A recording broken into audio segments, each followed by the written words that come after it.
உன்னை தேடி நான் அலைந்தேனே,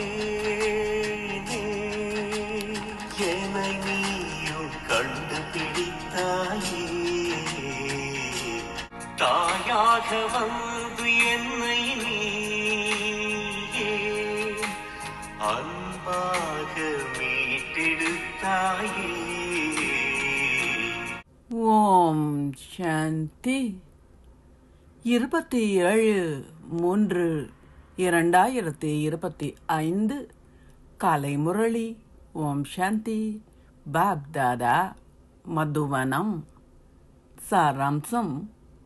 இனிய குழந்தைகளே, படகோட்டி உங்கள் படகை அக்கறைக்கு அழைத்து செல்ல வந்துள்ளார். தந்தைக்கு உண்மையானவர்களாக இருங்கள். உங்கள் படகு தள்ளாடினாலும் மூழ்காது.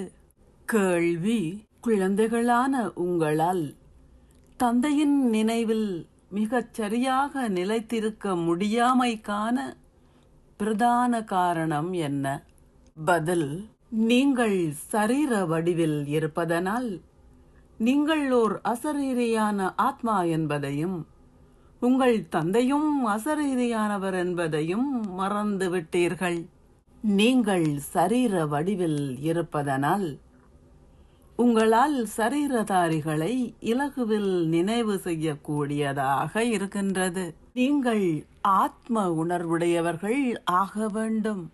உங்களை ஒரு புள்ளியாக கருதி தந்தையை நினைவு செய்யுங்கள். இதற்கு மாத்திரமே முயற்சி தேவையாகும். ஓம் சாந்தி. தாரணைக்கான சாராம்சம். 1. தந்தையிடமிருந்து ஒரு பக்தர் என்ற பட்டத்தை பெறும் வகையில் எத்தகைய செயலையும் நீங்கள் செய்யாதீர்கள். ஒரு தூதுவர் ஆகி தந்தையையும் ஆஸ்தியையும் நினைவு செய்ய வேண்டும் என்ற செய்தியை அனைவருக்கும் கொடுங்கள். 2. இப்பழைய உலகில் ஓய்வோ அல்லது சௌகரியமோ இல்லை. இது ஓர் அழுக்கான உலகம். அதனால் அதை மறந்துவிடுங்கள். நீங்கள் வீட்டினை நினைவு செய்வதுடன் கூடவே தூய்மை ஆகுவதற்கு தந்தையையும் நினைவு செய்ய வேண்டும். ஆசீர்வாதம்.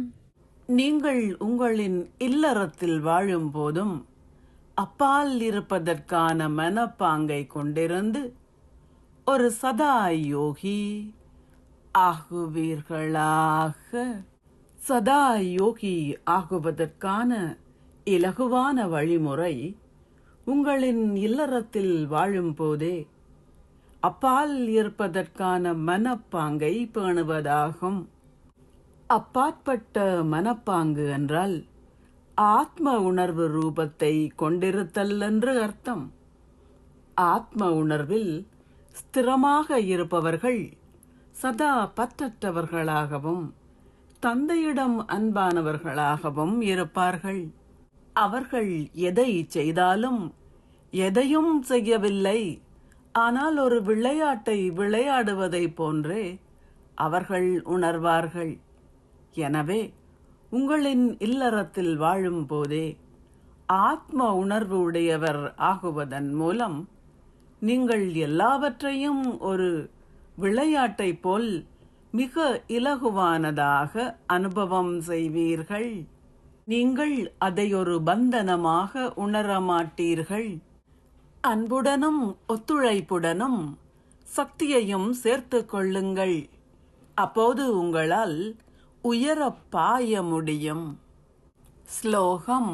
சுத்திகரிக்கப்பட்ட புத்தி, அதாவது ஆத்மாவின் இலேசான தன்மையே பிராமண வாழ்க்கையின் ஆளுமை ஆகும். அவ்யக்த சமிக்ஞை. சத்தியம் மற்றும் நல்ல பண்புகளின் கலாச்சாரத்தை கடைபிடியுங்கள்.